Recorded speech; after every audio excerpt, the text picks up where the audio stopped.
Hello everybody, my name is Gal and today I'm going to be teaching you how to make a brownie raspberry cheesecake crumb. Delicious cake.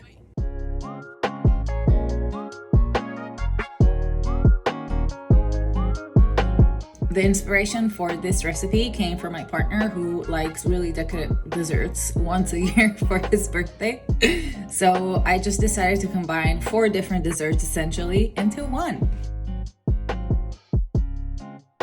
We're going to start with our raspberry layer and we're going to get it started first because we're gonna cook it on the stovetop. So essentially what I want to do is recreate that gooey layer of raspberry that you would find in a raspberry crumble cake. And because it's not going to be the top layer, it's going to be brownie, raspberry, cheesecake, and then crumb, then we need to get that lovely fruit to kind of soften, release the juices, and make it thicker. So I'm using 12 ounces, which is roughly 340 grams of fresh raspberries. And I'm literally just dumping it into a small pot. And I'm also adding sugar, about 1/4 of a cup. There's no need for more because everything else is going to be so sweet. The raspberry is there to bring the tanginess and kind of break the sweetness and the richness and the creaminess of the brownie and the cheesecake. So it's gonna look like this. And we're just gonna put it on low medium fire until it gets to where we want it to go. For the brownie recipe, we're going to use 2 eggs and 2/3 cup of sugar, 6 ounces or 170 grams of butter and dark chocolate each, and 1/4 cup of cocoa powder and 1/2 cup of flour. We're going to start with melting the butter and the chocolate, so I'm just gonna microwave this for 2 minutes. Depending on your microwave strength, you might wanna do it for 1 minute, give it a mix, and then another minute, but definitely don't go for like 5 minutes and just see what happens because you don't want to see what happens. I'm gonna whisk my eggs and the sugar together. You don't need to whip it, you just want it to reach a consistent, like homogenous sort of mixture consistency. So this is what it looks like now. And let's check on our raspberries. Raspberries are happily bubbling. You can see they're starting to cook. So I'm gonna give this a stir and get some steam going on. Yeah. The chocolate and butter mixture came out of the microwave looking like this after 1 minute. So I'm just gonna give it a quick stir with the world's tiniest whisk. So this is what it looks like after another 1/2 minute in the microwave. I initially put it in for a minute, stirred it, and then put it in for another 30 seconds, and now I'm keeping on stirring it until there are no lumps left. Take your time and make sure the butter and chocolate are completely melted and homogenized. I really like using that word. I'm a scientist by training, so anything homogenized or heterogeneous is just very fun to say. So what we're gonna do now is just combine the chocolate mixture with the egg mixture. So I'm just gonna deliciously pour this mixture all the way in and combine the two. God, it smells so good. It smells like chocolate and raspberry. Growing up as a kid, I didn't really like chocolate with fruits, especially because it was orange. That's the only thing we had in Israel. Chocolate and raisins. But why? Why? I like each of them individually, but I don't like them together. And you know what? I don't even like chocolate and peanut butter together. So I'm just combining the 2 mixtures. And now it's looking pretty springy.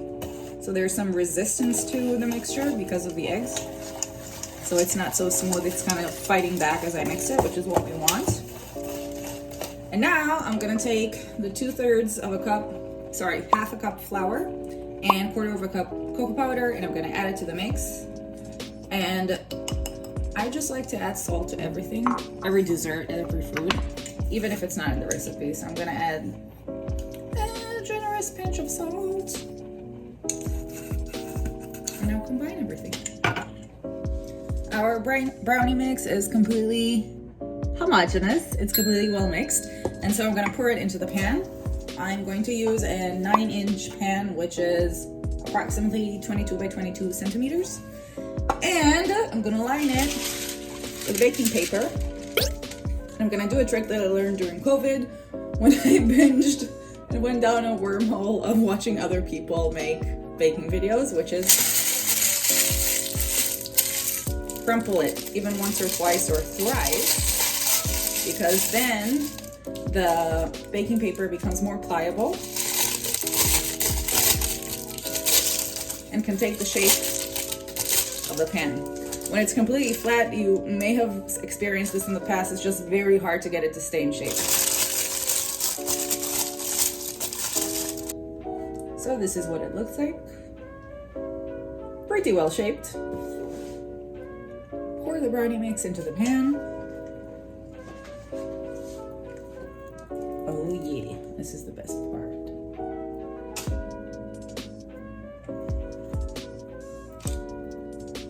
Once you have the brownie mixture inside in a huge chunk, just smooth it out so that it's nice, uniform. Yes, you guessed it, homogenous level. You can't say homogenous about a level, so you want to get a level. You want to get a nice, even layer of brownies.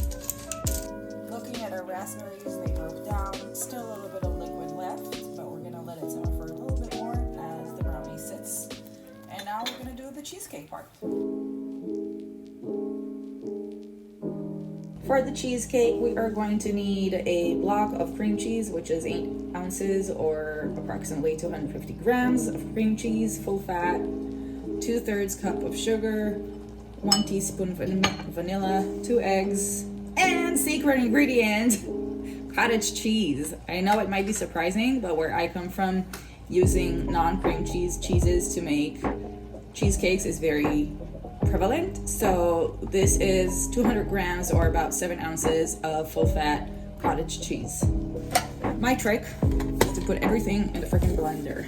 Okay, if you don't have it, you can use a whisk, a hand whisk, or a mixer.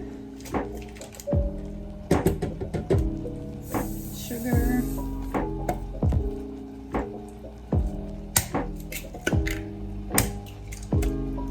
Vanilla extract. Vanilla extract, and as usual, a pinch of salt. Now we're gonna blitz all of that and have ourselves a batter. After blitzing, it looks so smooth and creamy. Now let's check in our raspberries. So here's our raspberry. You can see it lost all of the liquids, and now it's just gonna cool off a little bit before we assemble our cake. We're going to use 3 ounces of white flour, that's approximately 100 grams, 1/3 cup of dark brown sugar, 2 tablespoons of chopped nuts. I used walnuts, but you can use almonds or anything that tickles your fancy. About 1/3 cup or 70 grams of butter. Here it is room temperature, cut into cubes, but you can also make it easier on yourself and just melt it. It's totally fine. It doesn't need to be cold like in other recipes. And a hint of cinnamon. We don't want too much. And of course, our trusted friend, salt. I'm going to combine all of the dry ingredients. So I'm going to add the chopped walnuts, the brown sugar, woo, the hint of cinnamon. Hint. Why am I adamant that it be a hint? Because we have raspberry and cheesecake there. So we don't want it like warm, fuzzy chocolate, cinnamon type of vibe. We want just a hint because it goes well with the brown sugar. And a pinch of salt. You're definitely gonna get your sodium need from this. I'm gonna smush everything together. And then I'm gonna add the butter. Again, it can definitely be melted. Mine was just already out, and because we're doing a crumble, it can be soft, it can be melted, it doesn't matter. All you have to do is make love with the crumb and really get sensory. And kind of try to smush the butter and cover each square inch or centimeter, if you're in the metric system, of butter with some dry ingredients so that you have lumps. You don't want to work the crumb into a dough. You just want to reach a point where it feels pretty homogenous. You'll know you reach the end once the mixture just doesn't change anymore, it kind of stays the same. And now for the exciting part, we're gonna assemble the cake. So make sure your oven is preheated to 300 Fahrenheit and or 150 Celsius. It is a lower temperature because it's both for brownies and for cheesecake. So we don't want it to be scorching hot. We're gonna wanna bake it low and slow.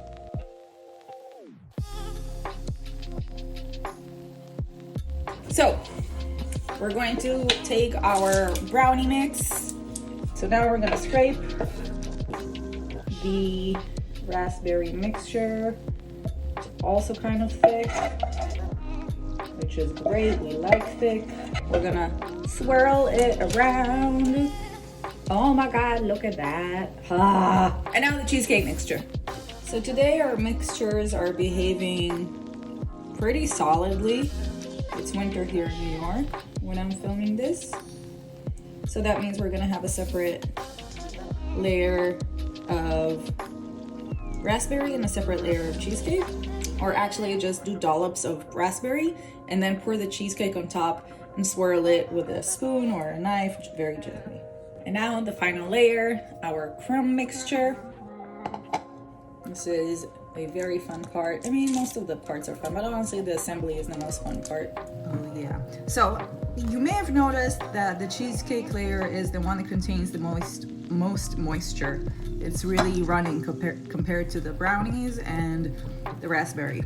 So that's why it's also good to have the cheesecake layer below the crumb. The crumb is gonna soak up some of the moisture up, and whatever moisture gets soaked down, it's gonna have the raspberry and the brownie to kind of soak that or give it a little bit of a contra, as they say in Hebrew.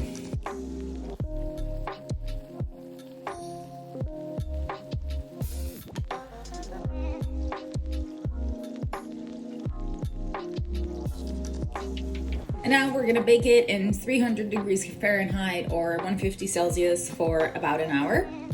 Depending on your oven, it might be 45 minutes, it might be an hour 15.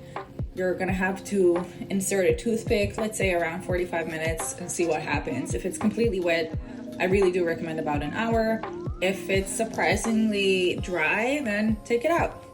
It is now the following day. I left the cake to bake for an hour and 10 minutes in the end and let it cool down in room temperature, and I kept it covered in room temperature.